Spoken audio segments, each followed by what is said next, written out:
During my 30-day series challenge, where I'm trying to put a video out every day for 30 days, during this challenge, I've been putting out some videos of varying quality. Some of them probably better than others, some more accessible than others. A lot of them are pretty esoteric and maybe, and I'll admit, like for the average person, but I'm kind of trying something different, some different ideas that, which may or may not work for the future. But anyway, during this time period, NomadicVanAddict, he's been basically about the only one giving me comments during this period. And I thank him for watching a lot of my videos and commenting.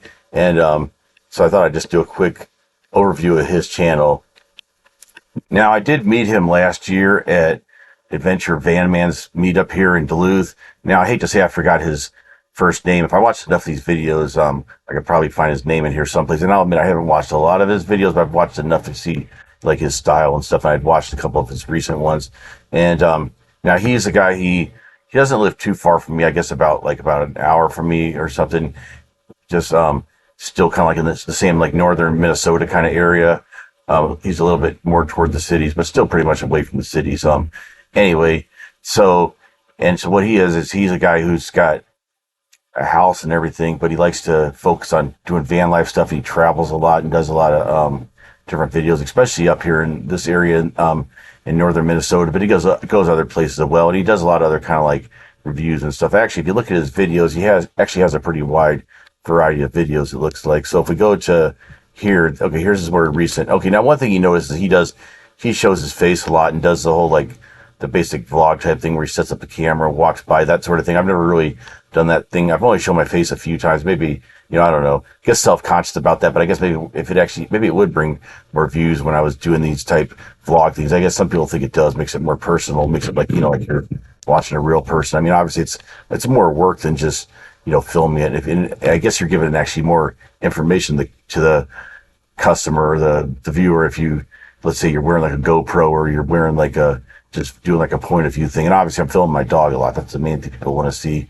So anyway, let's just go to so you can see here. Okay, so there's his avatar, his dog there, who I thought here. Okay, there he goes. Yeah, so 12 and a half years old. Yeah, I got an older dog myself, my little dog, Sarge here.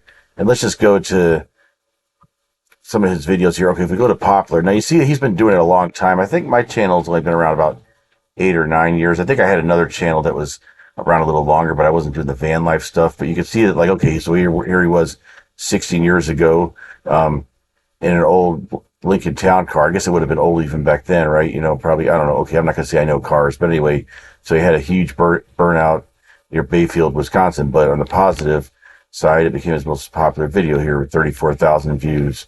And let's see, looks like he may have had a different dog at that time. I mean, obviously, oh yeah, we know he did have a different dog. Actually, what am I saying? I'm just looking at okay, I didn't watch the whole thing, obviously, but okay, it's only 38 seconds, but I'm not going to watch it right now. Okay, now you see, 8 years ago, okay, so he was already doing, okay, I guess that would have been about the time I was kind of starting the van life video type stuff. And then, okay, so he had, these aren't in order, by the way, these are popularity. Okay, so it's not like I'm looking at it chronologically. Okay, yes, this 8 years ago he had a video that did real well, doing a tour of someone else's car, it looks like. And again, okay, I admit I haven't really actually watched these, but a lot of these, but anyway, that's what it looks like. Yeah, either his vehicle or someone else's. Okay. And then let's see, and I am gonna go back and watch more of these later. I just have, anyway, okay, then he had one, like a pretty simple one, just a cooking video 16 years ago. And, but it got like 26,000 views. So that's pretty good. And let's see. Okay. And then, oh, that's pretty cool. Okay, so Boar's Nest from Dukes of Hazzard, so that's pretty cool. Yeah, any of these type of like exploration, sightseeing stuff from movies, those sort of things and shows, those are always fun. Okay, he did a karaoke one and got like 20,000 views on a karaoke video. That's pretty good. Okay, now he did another van build thing there. Oh, there's a dog in the kennel there.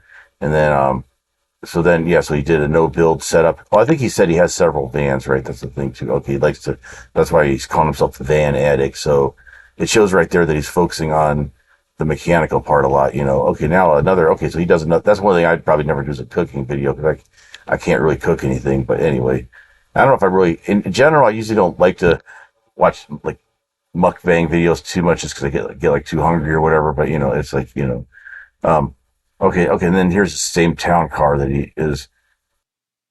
Okay, here we go. Okay, then he shows like some practical. it shows lots of practical things about building things like how to take the second row seats off of Sienna and that sort of thing. And then, okay, then this is him reviewing another. He does a lot of review vehicles. Okay, Emergency Squad 51. I'm not sure where that is, but okay. All right, yeah. Now he does like, if anybody who's up in Duluth area doing anything with ships coming in is always a good thing to do. I haven't done that many, but I've done like, couple somewhere. Okay, then more reviews, and then okay, so this is just going. Let's see. Okay, Harbor Freight. Oh, okay, yeah. Here's the meetup. Now he did. I was at that with him. Let me see. I had another photo that was Let's see. Okay, here it is. All right, I had. Now you can see in my photo. I'm kind of over to the right there, I guess, because I had my. That's if I can show this. That's me there. Okay, the guy all the way to the right is me. The guy, and you can see I'm holding a leash. My dog Sarge is off of the photo. I had another photo where I managed to get Sarge in it. Then the next guy over, that's Brian there, and then Adventure, and then our guy here, the guy who took the video. Oh shoot, what am I doing? Okay, yeah, then NomadicVanAddict. Okay, he's right there in the center. So it's hard to like highlight it without getting the thing to autoplay, but okay, right there, like underneath the 7 there, holding the microphone. That's him there. Anyway, is that a microphone he's holding? I think so. All right. It's kind of hard to tell. Then you can see if you autoplay a few things. So that was a fun day, definitely. So if you want to get a little behind the scenes view of what hanging out with Brian's like, you can watch that video. I took some video of it, but I didn't really edit it together. I think it looks like he was, was much more diligent about filming that encounter. I don't know. It all depended on the mood of the day and stuff that was going on. But anyway, yeah. So that's our group, and this is just. I guess this is probably just the people that were there when he took the picture, but there's a lot more people came in and out to that meeting. Probably over 100 altogether. I would think at that there at Brighton Beach. During the daytime, a lot of them came for just a little while and then left. But that's basically who was there. Like whenever he took the picture. So anyway, so yeah, and Brian was a really nice guy. So you can see like he does a good channel because he's got a real kind of cool personality that's kind of like easygoing and stuff. But anyway, So let's see. Oh, Monte Carlo Burnout. That's funny. Yeah, that's a good one. And then okay, Edgewater Park. Yeah, there's a lot of these reviews of places like Edgewater Park here in Duluth. It's a swim park there. Yeah, so he does a lot of like I don't know what to say, but yeah, it looks like he's got a really good variety. Okay, then some things talking about something like history or something like this. So anyway, yeah. So if you want to see like a guy who does a good job of doing van life channels, especially if you're looking for a guy up here like in northern Minnesota, that might be particularly why you might want to take a look. Because or if you're interested in like Minnesota type stuff, that might give you more reasons to want to sub to his channel. So I guess that's about it for now. So this 30-day YouTube mini-series is a psychological experiment using Jungian psychology to live better and experience more this summer. I'm not a psychologist, just a layman looking to apply Jungian principles of life. I'm starting with the idea that the unconscious mind is very smart and tells us things. And believing in this, I drove up to Hibbing, Minnesota, and I found that 4 locations in Hibbing, Minnesota corresponded quite well to 4 different principles called the Hibbing Quaternity. The first one is the Hibbing Ghost Town, which the characteristics is you feel the echo of the past as the wind flows down established paths. This represents unconscious voice being in the center of a moving circle, the mother archetype, home, center, castle, etc. Character I'm coming up with here to explain it is Nellie, the ghost sheepdog mom who circles the area, protects and guides.